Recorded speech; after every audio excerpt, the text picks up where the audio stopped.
जय हिंद दोस्तों। Civil service 0.2 में स्वागत है आपका। दोस्तों आज हम बाबा साहेब भीमराव अंबेडकर के बारे में जीवनी का अध्ययन करेंगे। दोस्तों मैं आपको बता दूं, आपको बहुत सारे नेता मिलेंगे, बहुत सारे महापुरुष मिलेंगे, लेकिन ये जो एक ऐसे महापुरुष है जिनके बारे में बहुत लोगों को मोटिवेशन मिलता है, क्योंकि ये ऐसे संघर्ष किए हैं जैसे कि और कोई दूसरा आपको देखने को नहीं मिलेगा। ठीक है, तो मैं आपको इसके बारे में आज जीवनी बताऊंगा। दोस्तों इनका जो जन्म हुआ था 14 अप्रैल 1891 में हुआ था। एमपी में हुआ था। ठीक है, एमपी के महू एक स्थान है, वहां हुआ था। उस वक्त ब्रिटिश इंडिया उनको सेंट्रल प्रोविंस बोलते थे। ठीक है, और मैं आपको बता दूं, इनके पिता का नाम था रामजी सकपाल और माता का नाम भीमा बाई था। ठीक है, इनके नाम में इनके माता का नाम, इनके पिता का नाम और इनके अध्यापक का नाम, तीनों का नाम जुड़ा हुआ है। ठीक है, डॉक्टर भीम, भीम से मतलब माता का नाम भीमा बाई था। राव, रामजी सकपाल जो थे उनके इनसे रिलेटेड राव हो जाता है।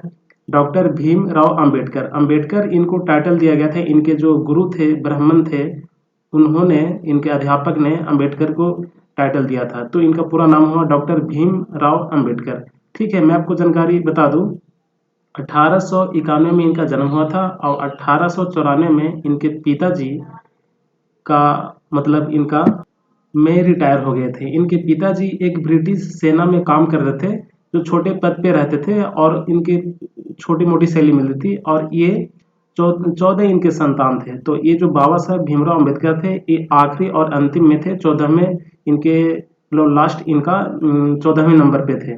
ठीक है, यानी 91 में इनका जन्म होता है, 94 में इनके पिताजी रिटायर हो जाते हैं। यानी कि ये उतना अच्छी मतलब कि पैसों से मतलब थे नहीं कि ये देख पाए।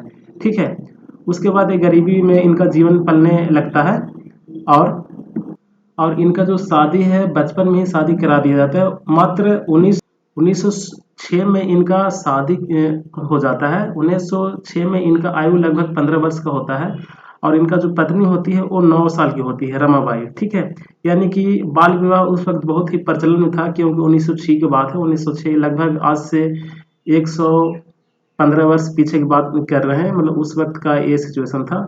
और मतलब ये छुआछूत बहुत ही चरम पे था। ठीक है, ये हिंदू महार जाति से बिलोंग करते थे।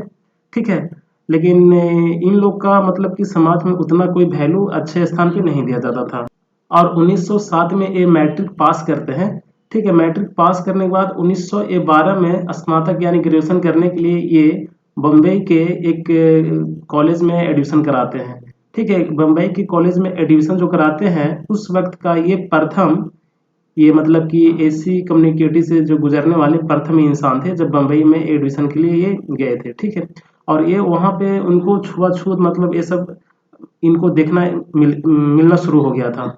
दोस्तों मैं आपको बता दूं, जब ये स्नातक की पढ़ाई पढ़ रहे थे बम्बई में, तो इनको ये कमरे में इनको बैठाया नहीं जाता था। ये कमरे के बाहर यानी गेट के पीछे ही इनको बैठना होता था, क्योंकि गेट ये कमरे के अंदर उच्च कास्ट यानी स्वर्ण लोग बैठ सकते थे, ऐसा उस वक्त का नियम था। ठीक है, और इनको बाहर ही बैठना होता था। अपने घर से कोई बोरा या कुछ भी बैठने के लिए लाते थे, और खुद ही समेट कर घर ले जाते थे। ठीक है, तो मैं आपको बता दूं, एक बार क्या हुआ था कि मतलब कि शिक्षक ने एक क्वेश्चन पूछा सभी लोग से, तो कोई नहीं बता पाया। ठीक है, शिक्षक पूछे कि हाथ उठाओ, ये मतलब इसका जवाब कौन जानता है। तो पीछे बैठे हुए थे डॉक्टर भीमराव अम्बेडकर, उसने हाथ उठाया, लेकिन उनसे पूछा नहीं कि इसका आंसर क्या होगा। ठीक, दूसरा क्वेश्चन पूछे शिक्षक, तो वही किसी ने नहीं हाथ उठाया, और भीमराव अंबेडकर उठाए। फिर चौथी बार यही हुआ, कोई नहीं उठाए। तो शिक्षक को भी पता चल चुका था जो पीछे बैठा हुआ इंसान वो बहुत ही तेज है, लेकिन उनको भेदभाव के चक्कर में मतलब उनको कोई पूछते नहीं थे। तो बाबा साहब खुद उठे और पूछे, सर मैं कई बार हाथ उठा रहा हूँ, लेकिन आप हमसे क्यों नहीं पूछ रहे हैं। तो उनको जो शिक्षक थे वो कड़वे आवाज में उनको बोले कि तुम जहाँ बैठे हो वहीं बैठे रहो, इतना तुमको बहुत ही नसीब हो गया कि तुम कम से कम मेरी आवाज सुन पा रहे हो। ठीक है, यानी पढ़ने का तुम्हारा एक कोई राइट्स, तुम्हारा अधिकार नहीं, ऐसा उनका मतलब था। ठीक है, यानी भेदभाव उनको झेलना ये चल रहा था। आप सोच सकते हैं दोस्तों कि उस वक्त केवल एक लड़का, और उस वक्त एक शिक्षक भी उन्हीं के सपोर्ट में है, स्वर्णों के सपोर्ट में, और पूरे स्वर्ण एक साइड, और केवल एक अकेला कैसे लड़का इसको फीलिंग होता होगा, सोच सकते हैं। ठीक है। और पानी पीने के लिए भी वहाँ पे वही सिचुएशन था। एक वहाँ का कोई मतलब कि जो होता है पियून टाइप का जो कर्मचारी होता है, वही इनको पानी पिलाते थे, वो भी ऊपर से पानी डालेंगे और ये हाथ के सहारे पानी पी सकते थे। कोई इसके लिए गिलास और लोटा नहीं था, क्योंकि ये छूत जाति से आते थे, इसीलिए इनको ऐसा करना होता था। और जिस दिन ये मतलब कि वो पियून छुट्टी पे चला जाता था, उस दिन ये दिन भर बिना पानी पिए रहना पड़ता था। ऐसा इनको मतलब कि ये इनको साथ व्यवहार किया जा रहा था। आप सोच सकते हैं क्या स्थिति हुआ होगा इनके साथ। आज हम लोग जो है इनके बलौवत ही आज अच्छी तरह हम बैठ पा रहे हैं, बोल पा रहे हैं, कहीं भी सार्वजनिक स्थान पे हम चल घूम पा रहे हैं, केवल इनके ही वजह से, बाबा साहब भीमराव अम्बेडकर की वजह से। यदि ये नहीं होते तो शायद आज भी हम लोग उसी कंडीशन में जी रहे होते। जो आज हम सार्वजनिक स्थान पे कहीं भी आराम से बैठ जा सकते हैं, घूम जा सकते हैं, संसद भवन में भी जा सकते हैं, कोई बड़ा-बड़ा भवन में जा सकते हैं, होटल में जा सकते हैं। लेकिन उस वक़्त इनको होटल क्या, पढ़ने के लिए भी अधिकार नहीं मिलते थे और ये बाहर बैठ के पढ़ते थे। तो क्या इनको मतलब कि ये इनके साथ गुज़रा होगा। ठीक है। 1913 में दोस्तों ये यूएसए चले जाते हैं और वहाँ पे कोलंबिया यूनिवर्सिटी में एडमिशन कराते हैं। और इनके पास तो पैसे तो थे नहीं, तो इसलिए ये बड़ौदा के जो गायकवाड़ थे, उनको उनके द्वारा ये भेजा जाता है वहाँ पे। और वहाँ पे एडमिशन करा करके अध्ययन करने लगते हैं। ठीक है। वहाँ पे 3 साल पढ़ाई पढ़ने के बाद ये फिर वहाँ से ये लंदन चले जाते हैं। ठीक है। वहाँ पे 1916 में लंदन स्कूल ऑफ इकोनॉमिक्स से वहाँ पे एमएससी और डीएससी ये 2 कोर्स वहाँ से करते हैं, 2 डिग्री करते हैं वहाँ से। वहाँ पे बैचलर ऑफ सॉरी एमएससी और डीएससी मास्टर ऑफ साइंस और डीएससी डॉक्टर ऑफ साइंस, ये दोनों यहाँ पे डिग्री करने के बाद 1970 में दोस्तों मैं आपको बता दूं 1914 में फर्स्ट वर्ल्ड वार स्टार्ट हो जाता है। उसी दरमियान वहाँ पे ये लंदन में रहते हैं। और 1917 में होता क्या है, 1917 में होता क्या है कि ये जब आने लगते हैं तो उस वक्त इनका जो जर्मनी का एक पनडुब्बी होता है, उसी में ये अपना बुक्स वगैरह रखते हैं और ये दूसरे जहाज में बैठ जाते हैं। और वो जो पनडुब्बी होता है वो डूब जाता है। ठीक है। जर्मनी का पनडुब्बी डूब जाता है। डूबने की वजह से इनका जितने भी डॉक्यूमेंट्स किताब वगैरह है वो सब उसी में बह जाते हैं। ठीक है। ऐसे इनके साथ उस वक्त घटना हुआ। उसके बाद मैं आपको बता दूं वहां से लौट के 1918 में पुनः ये भारत आते हैं। और भारत में आने के बाद इनको मतलब कि कुछ काम के लिए, अब तो पढ़ाई लिखाई कंप्लीट लगभग हो ही गया था, कुछ काम करना होता है, इसलिए मुंबई के कॉलेज में प्रोफेसर के पद पे नियुक्त होता है। ये मुंबई के गवर्नर के माध्यम से इनको नियुक्त किया जाता है। ठीक है। और उनके सहारा से नियुक्त किया जाता है और वहाँ ये पढ़ाई पढ़ाना शुरू करते हैं। तो ये शुरू में क्या हुआ था कि शुरू में मतलब वहाँ पे स्वर्ण के बच्चे पढ़ते थे, तो शुरू में इनको मतलब स्वर्ण के बच्चे इनको पसंद नहीं किए।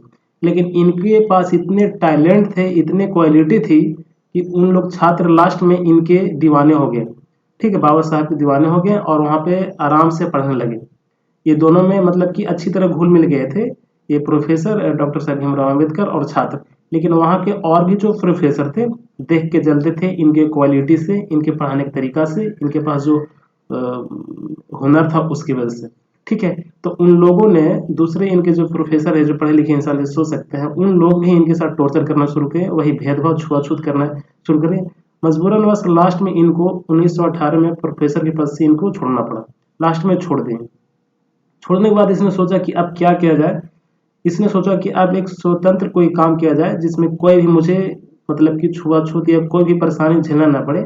इसके लिए इन्होंने 1920 में एक मूक नायक साप्ताहिक पत्रिका निकाला। ठीक है। मूक नायक मतलब कि मतलब कुछ बोलना नहीं है, और नायक मतलब कि हीरो। ठीक है। ऐसा साप्ताहिक पत्रिका निकाला। ठीक है। और ये जो खुद से तो निकाल नहीं सकते थे। ठीक है। तो उस वक्त इसने बसकृत भारत भी निकाला था। मूक नायक 2 पत्रिका निकाले थे और ये कुछ दिन तक ये चला। उसके बाद दोस्तों ये भी कुछ दिन में बंद हो गया। मैं आपको बता दूं दोस्तों कि आप एक अंदाजा लगा सकते हैं कि खुद अकेला इंसान और इसको टॉर्चर परेशान करने वाले, छुआछूत करने वाले चारों तरफ से घिरे हैं। आप सोच सकते हैं कैसे आगे बढ़ रहे थे। यदि आज कोई आपको एक या दो लड़का या 3 लड़का कोई परेशान कर रहे तो इतना में आप डिप्रेशन में चले जाते हैं। लेकिन उस वक्त ये अकेला और सभी से जिधर जाओ उधर छुआछूत भावना, जिधर जाओ उधर छुआछूत भावना, यानी पढ़ाने जाओ, प्रोफेसर बन के जाओ फिर भी वही, यदि छात्र बन के जाओ फिर भी वही। कितने मतलब कि विपरीत परिस्थितियों से गुजर के भी लेकिन ये रुक नहीं रहे थे। इनके अंदर कितना बड़ा साहस और कितना बड़ा जज्बा होगा, आप खुद से अंदाजा लगा सकते हैं।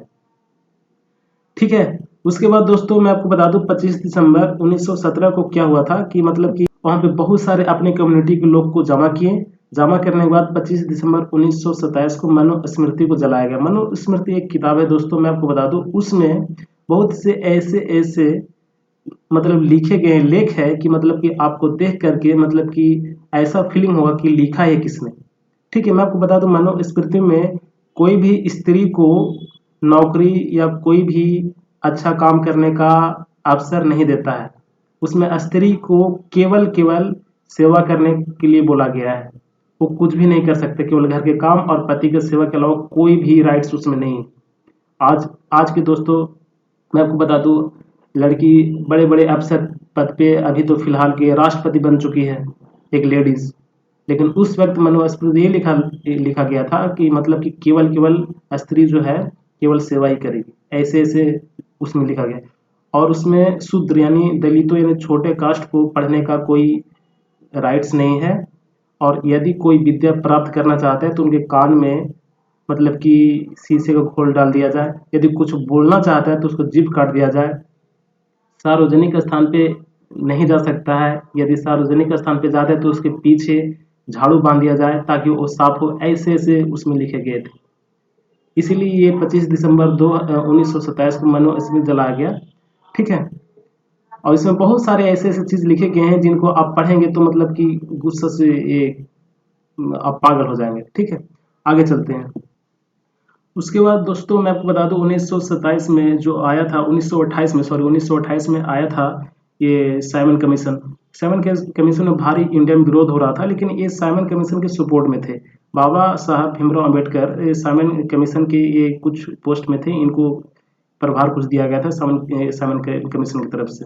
ठीक है, जबकि पूरा इंडिया जो था इनके विरोध में थे। ठीक है, आगे बढ़ते हैं 1930 31 32 दोस्तों मैं आपको बता दूं राउंड टेबल जो लंदन में हो रहा था उन तीनों राउंड टेबल में बाबा साहब भीमराव अंबेडकर मतलब भाग लिए थे।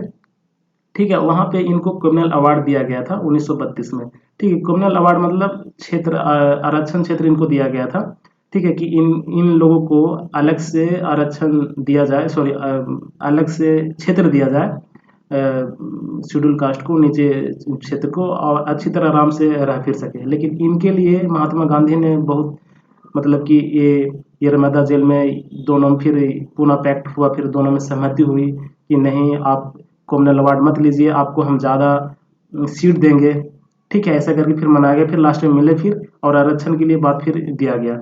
आगे बढ़ते हैं। और दोस्तों मैं आपको बता दूं 1946 में इसने हु वेयर द शूद्रा बुक्स इसने एक लिखा था।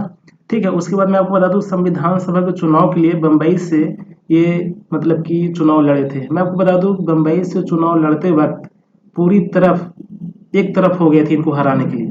बाबा साहब भीमराव राव को अम्बेडकर को हराने के लिए पूरे कांग्रेस वाले एक तरफ हो गए थे, और लास्ट में वही हुआ कि 1946 में उसने वहां से हार भी गया। ठीक है, ये सिचुएशन था।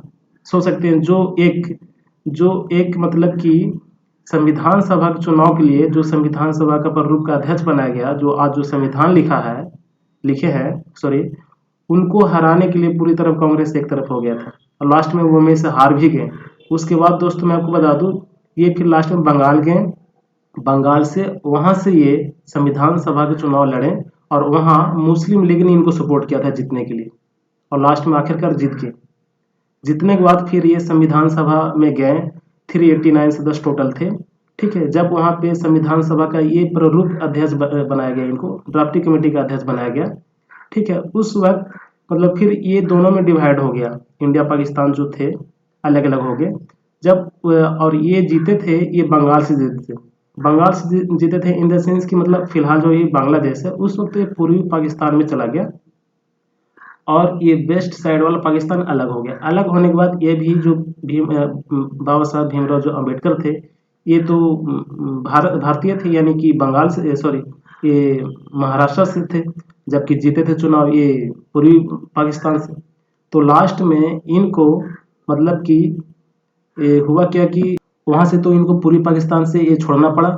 और लास्ट में फिर अब इन लोगों को समझ में आने लगा कांग्रेस के नेताओं के कि बाबा साहेब भीमराव अम्बेडकर के बिना हम संविधान नहीं लिख सकते, क्योंकि उस वक्त कोई इतना पढ़ा लिखा था ही नहीं।